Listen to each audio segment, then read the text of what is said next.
Have you ever laid out a massive multi-year plan and then realized halfway through that you might need to completely hit the brakes?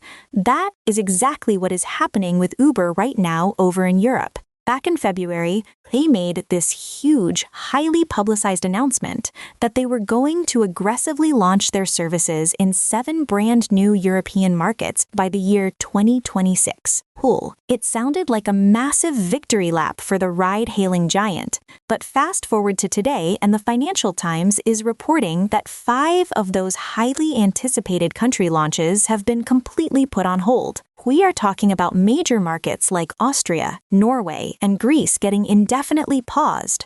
Uber came out and essentially confirmed the shift in strategy, trying to spin it by saying their recent launches in Finland and Denmark have been such a massive success that they just want to focus all their energy and momentum on their existing territories. But if you look just a little bit closer at the chessboard, the real reason starts to become pretty obvious. Uber has been aggressively trying to acquire Delivery Hero, a massive European food delivery conglomerate. Back in May, Delivery Hero actually completely rejected a mind-boggling €10 billion takeover bid from Uber. But Uber is absolutely relentless, and they are clearly still holding out hope to make this mega deal a reality. So, what does pausing their expansion have to do with buying a delivery company? It all comes down to strict regulatory oversight and antitrust laws.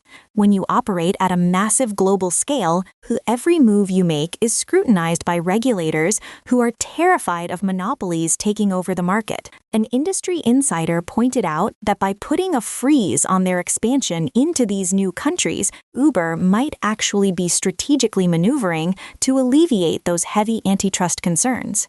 Because Delivery Hero already operates extensive delivery networks in several of those exact target countries, if Uber were to launch their own competing services there and then try to buy Delivery Hero, the regulatory bodies would immediately throw up massive red flags and block the deal entirely. It is a classic corporate chess move. Sacrifice a few pawns in the short term, like delaying a launch in Austria or Greece, to capture the absolute queen of the board later down the line. It really shows how incredibly complex global business logistics can get.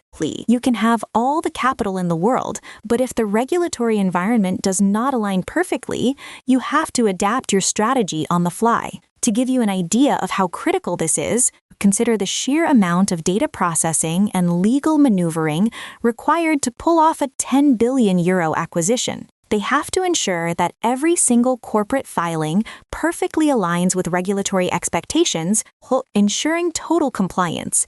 It is exactly why keeping a tight, optimized operation without creating unnecessary overlap is absolutely crucial for their long-term dominance right now.